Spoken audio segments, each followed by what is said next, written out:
When you look at COMEX inventories, at any given day, you can look at COMEX inventories, multiply it times the price of gold, and it's, in the grand scheme of things, it's not that much gold. And so in theory, at any moment in time over the last 10, 20, 30 years, any medium-sized hedge fund who are very profit motivated could have showed up at COMEX and said, I'm going to buy all these gold futures, I'm going to demand physical gold delivery, I'm going to break it, and we're going to create this super spike in gold, and I'm going to get rich. And yet none of them ever did. And my point here is that gold is a political metal. You don't just get to be a private market player, show up and squeeze gold for all the reasons we just discussed. It's a lot more than just some, pet rock commodity trading thing. It is still a systemically important asset. There have been stories saying that. There have been discussions around how long it took Germany to get their gold back. What I seem to recall is Germany did get all their gold back.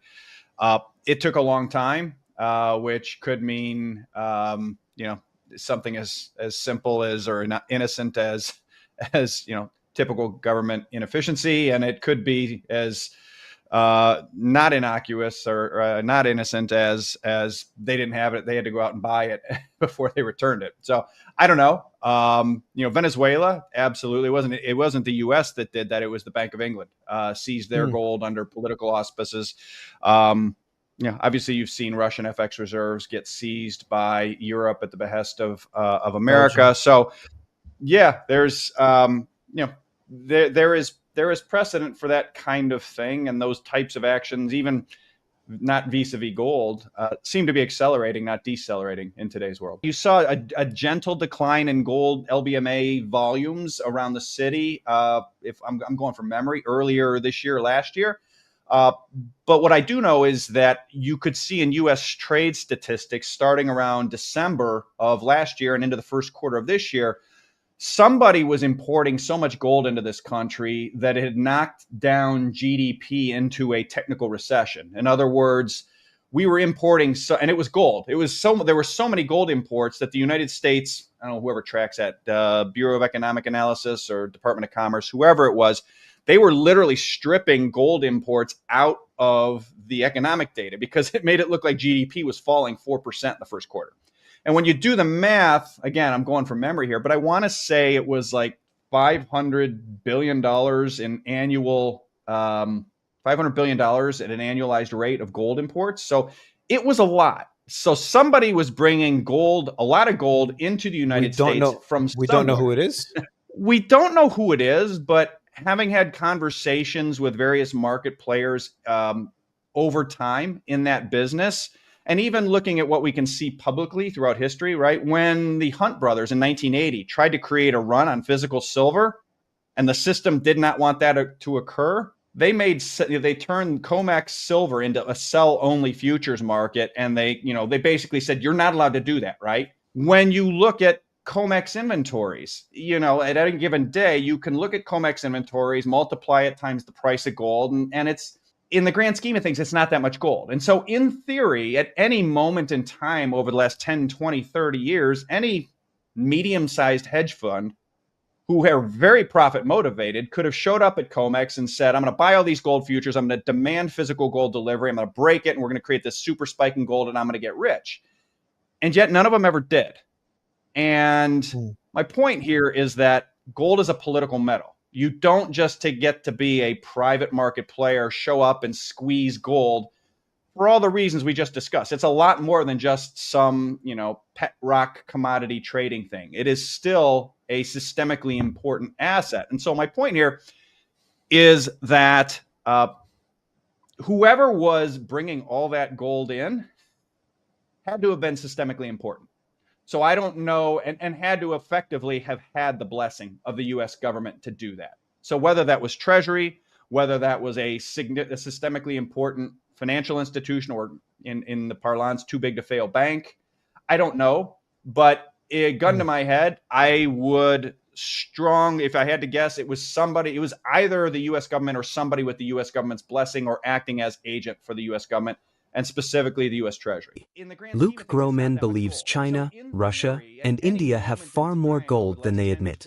Yes, they are in all likelihood, particularly China, Russia, India, are holding much more gold on an official basis than they have declared. There are ways there's official gold, and then there's gold owned by the government that they have not necessarily declared. So in the case of China, they have different sovereign wealth funds. They have the official central bank FX reserves, but then there are other sovereign wealth funds that may be absolutely controlled by the PBOC or the CCP, but whose gold holdings is not necessarily tallied for official for whatever reason that may be. So yeah, I do think they are. Those numbers don't exactly make sense. It is a relatively opaque market. Why are they buying it? They are buying gold for two reasons, two primary reasons.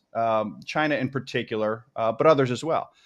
The first is that it has become very apparent to, I think, everybody around the world, most everyone around the world, certainly at that level, that over the last 5 to 10 years, the only way the US and the West more broadly can afford to sustain their debt levels is by having negative real interest rates. In other words, having the rate of inflation, nominal growth higher than the interest rate on the bonds. And so if you are a creditor of the United States, storing the wealth of your country in bonds whose rate of inflation is below, or whose rate of interest, is below the rate of inflation, that amounts to effectively a slow expropriation of your nation's wealth by the Americans. And that's not acceptable to any number of other countries. And so the way you combat that is you own gold. Gold preserves your purchasing power over time.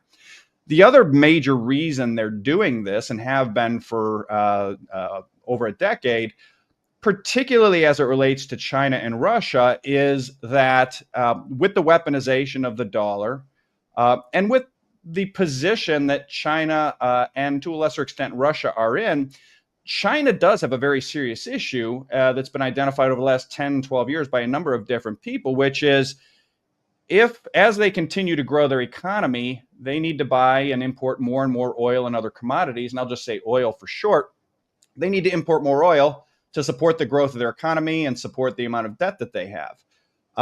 The challenge for China is that China has a finite number of dollars in their FX reserves, and oil, up until a few years back, was only priced in dollars. And so as China was facing a situation about 10, 12 years ago where they were looking forward to say, okay, well, we need to keep growing in order to, sustain our debt and maintain political legitimacy in China. And so we're going to be importing more and more oil and other commodities, and probably means oil prices are going to be going up over time. And so as we import more oil at higher prices, all in dollars against our finite store of dollars, we're going to run out of dollars. And when we run out of dollars, we are going to have a late 1990s Southeast Asia currency crisis. We're going to have to devalue the yuan. We're going to have high rates of inflation. We're going to have a very big drop in living standards. And that is a serious crisis that would lead to questions about political legitimacy in China. And that is simply a non-starter. And so the problem is that while they recognize that problem, they also want to not open up their capital account. They do not want to have free flow of capital in and out of China because they're afraid of a run on yuan that way. And so what they did is come upon a pretty innovative solution, elegant solution, which is they have spent the last 10, 15 years establishing offshore yuan clearing banks and finding oil exporters and other commodity exporters willing to sell the marginal barrel of oil and other commodities in Chinese yuan. Now, why would Russia sell oil in yuan? As much as Putin may not be happy with the US these days, he would still trust dollars over yuan. And the answer is China has provided for net settlement of yuan surpluses that oil exporters would earn in this case in physical gold.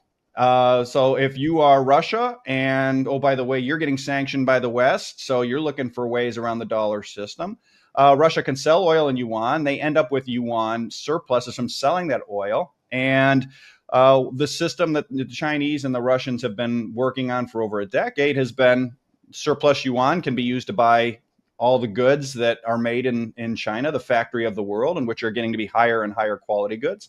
And if Russia or whoever else still has yuan left over by virtue of this trade, they can recycle that into gold that floats in Chinese yuan terms. And that's a really important part of the deal, because no one may trust the Chinese government, but everybody trusts gold more than the dollar. What's unfolding behind the numbers feels less like coincidence and more like quiet strategy. The movement of hundreds of billions in gold doesn't happen without intent. It's a signal of shifting power within the global financial architecture. While official statements